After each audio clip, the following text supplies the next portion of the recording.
onto the yard, beast from the east, and you're watching Lights Out. This is Lights Out. I'm Faisal Khan. We're here at the O2 Arena for the weigh-in for Roberto Garcia versus Martin Murray tomorrow night, and I'm with the defending WBC silver middleweight champion Roberto Garcia. Roberto, welcome to England. How's it been so far? It's been nice. We like it. You know, we adapted well. We got here Monday afternoon. It's very nice. I honestly, kind of reminds me of New York. You know, I don't know. This is no New York. Trust me. No, I know. It's just, it's. The population in New York, how many is it? I don't know, man. It's the biggest, one of the biggest cities in the world, isn't it? Yeah. It's nice though. I really like it. Everybody's been respectful so far, and it's been nice. And yeah, we're here. We're here to do our job.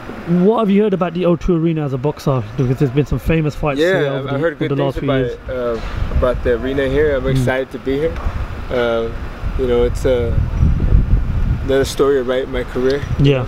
And it's nice. I think there's been a lot of great fights here, and I'm glad I'm gonna be one of them. So Martin Murray on Saturday night. Martin Murray's been in the ring with some tough opponents: Gennady Golovkin, Arthur Abraham, George Groves, Sergio Martinez. What do you know about Martin Murray? Well, I know he's a tough, durable guy. I mean, nothing that I'm not used to. That's always what I face. You know, all the time. That's the normal thing for me. It's nothing new. It's not my first rodeo. You know, it's an opportunity for us, huge, which is why we jumped on it like ASAP. Yeah. You know. Obviously, once Billy Joe Saunders pulled out of the fight for the second time, what was it that got you so excited to get the fight with Martin Murray?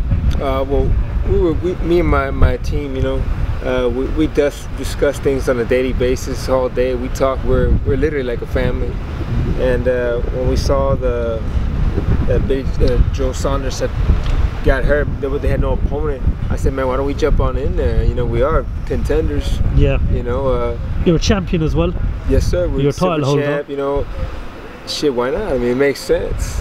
You know, so we told our promoter Don King within the next morning when he got with us, and we had just woken up. You know, he's like, congratulations, Roberto, you got the fight, man. I was like, what? Me and my wife, we were excited, like, couldn't believe it, man. I go, is this for real? Because we've heard things like yes, and never come through. And when they told us that we had the fight with Murray, man, it just I haven't stopped being excited since they've told us about it. You know, so we're here, man. So I am not gonna let this opportunity pass me by.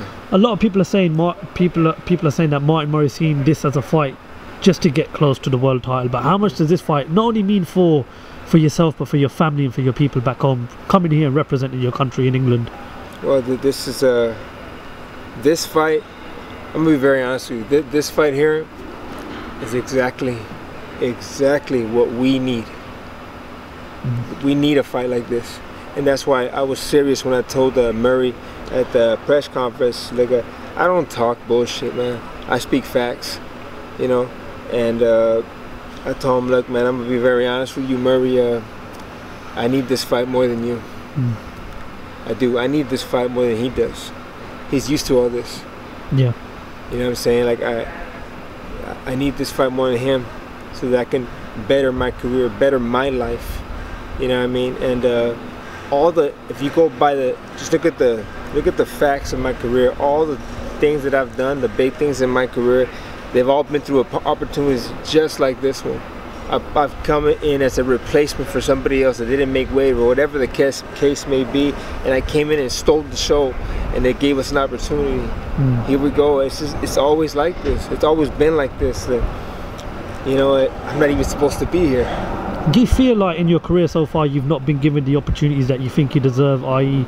world title shots, big money fights? Do you feel like you've maybe been a bit hard done by not getting them big fights? Yeah, you know, I've had opportunities and I messed up too. You know, I messed up, but I tried. You know, I used to fight at 147 and it was killing me. Welterweight. Oh my, that weight was not for me, man. I was really squeezing the orange. You know, nobody knows what I would go through, man. And, I almost hurt myself, my health, very bad, trying to make that weight, and I ended up in the hospital, and it showed that I couldn't, that's not my weight class anymore. I had been fighting that weight class since I was a teenager, all the way to my 30s. So it was really hurting me. I outgrew that division. I'm more solid, you know, It's a legit middleweight.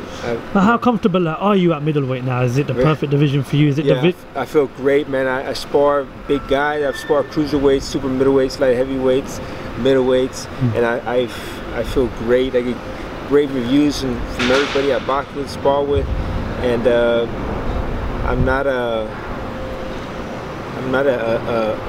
I don't feel so deprived. You know, I don't feel like my health is in danger. I feel healthy, strong, you know, with everything in there. It doesn't decrease my performance. See, a lot of people think that if you're smaller, you're better. You're not. You're just weaker. You know what I mean? And I've learned that. You know, and I feel better, and I just feel more complete. You know, no more weight issues and all that. Ever since I moved up in weight, I've been performing well. The middleweight division is so exciting right now. Yes, it's so much tough. tough. Division right now. It is. I mean, you got the world champions in Billy Joe Saunders, Gennady Golovkin. You got Canelo Alvarez. You got one of the Charlo brothers. Yeah. You got Danny Jacobs, yourself, and Martin Murray. Yeah. Where do you rank yourself in this middleweight division right now? Honestly, rank myself as in the mix. You know, because it's my pleasure and a great honor to be mentioned in that mix right there. That's what I want, and I've always said it. I'm not going to give up, man. I'm not going anywhere. You know, I refuse to lay down, man. I kept coming back. I come strong. I'm not going anywhere. You know, I'm going to keep fighting hard, and you know, a fight like this, like nobody else. I mean, who else would do that? Just name me one guy that will take a fight on 17 days notice, bring his belt across the pond to defend it. I don't know anybody who will do that. I mean, these are just facts. That's all it is. I'm not talking bullshit. It's just facts. I mean, we're willing to do that. We want the big fights. We want this fight is great. It's a great opportunity for us because this is a fight with benefits. I know obviously in boxing you've got to take each fight as it comes. You can't overlook your opponent, but you've got dreams, you've got ambitions that you want to fulfill. What would be the next step for you if you get the decision on Saturday night, if you win? What does Roberto Garcia want in 2018?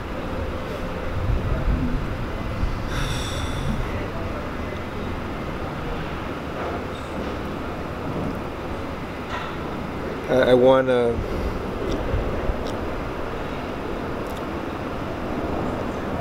the biggest thing I can get my hands on. The biggest. I want what everybody said wasn't possible. The world title. When people said to you it's not possible, how did that make you feel? Did that, obviously, of course, it didn't bring you down because you wouldn't be here today, but was that the extra boost, the extra push that you needed to make sure you go out there and become a world champion? This is, you know, everything that I've done in my career, everybody said it wouldn't be done. As a matter of fact, a lot of people always told me that I would never own a green belt. It's right here. A lot of people say I would never have one. Yeah, a lot of people obviously in boxing, they look at people's records. They don't look at, you know, they don't look at the type of fighter that you are. And you've been in the ring with the likes of Omar Chavez, Antonio Margarito. What were them experiences like, especially to fighters like Chavez and Margarito? I mean, how have they helped you in your career? Yeah, I mean, it just showed me, and I always knew, man, that I belong here with these guys. You know, I'm not blinded by the light. I said, you ain't scaring nobody, man. I know I belong here. You know, I don't get blinded by the lights. None of that matters to me. You know, the ring is a ring wherever you put it. It's the same size, whether it's here, Japan, or Texas. It's a ring, and you and I in there. You know, the bell rings. The fight starts for both of us. Yeah. You know what I mean? Like, the judges only help you so much. You know, and like I told Omar Chavez too, you know, everything was for him, everything was his turf, his everything. We went over there, and I only trained 28 days for that fight with a full-time job. Us went to Mexico, just us here, and you know, 28 days, man. You know, I did that, and you know, I fight as hard as I have to, man. So a lot of people see you as the underdog in your career so far. Is that something you prefer, being the underdog, proving people wrong? Please, always. Yeah. Always. I always want to be the underdog. It just, that's the hat I like to wear. I don't know why. I don't like being the A side. I don't know. I don't want to be the A side. To me, the A side's soft. It's just the way I see it. Tell us a bit about your, growing up as a child. What was life like for you back home? It was just, you never knew what was gonna happen. Like I never knew what was gonna happen. It was just going through every day, trying to make the best of it. I had fun and all that, but I always slept in different houses, different homes, borrowed clothes here and there, went to school. But I was happy though at the same time because I had love from all kinds of people. But I never made excuses or cried about anything. I always got through life, and I make it, man. What was it that mainly inspired you to become a boxer? I used to watch a lot with my father when I was a little boy. Mm-hmm. Me and my older brothers. But I just fell in love with the sport. As a young guy growing up, who was your favorite boxer? Which boxer really inspired you to get in the ring and put them gloves on? The first one I remember is Mike Tyson. Legend. Back in the 80s, Mike Tyson was my hero, man. Julio Cesar Chavez, watching guys like him and Nando Canizales and Tito Trinidad, a lot of good fighters, Fernando Vargas, and just grew up watching Delo, like all these guys, and just inspired me. I always said that's what I want to be. Instead of, I was a high school kid. Instead of doing homework, I would watch boxing fights all night. Kind of like me then, because that's all I do all night, sit and watch boxing fights, classic fights. I just love boxing. I watched Roberto Gatti the other night, the second one, and I could watch them fights all day long. I still do, man. That's how I just love boxing. It's my life. If you have to put it in 3 words, and I've always said it, if you could put it in 3 words, God, family, boxing. I actually created that back in 2014, 13. Yeah. Now it's all over on t-shirts. Is the plan to make a successful career for yourself and give a life to your children that you may never had? Is that the ultimate plan? Yeah, I always tell my wife, every morning when I leave the house, every day I leave the house to make something happen for us. There's no greater feeling than coming home every night, seeing my babies. I left home, brought this home to my babies, my family. I took this to my mother's grave, my parents' grave. I promised them in 2003 that I would win a world title for them. In 2003, in 2017, I delivered. It took me a while, but I did it.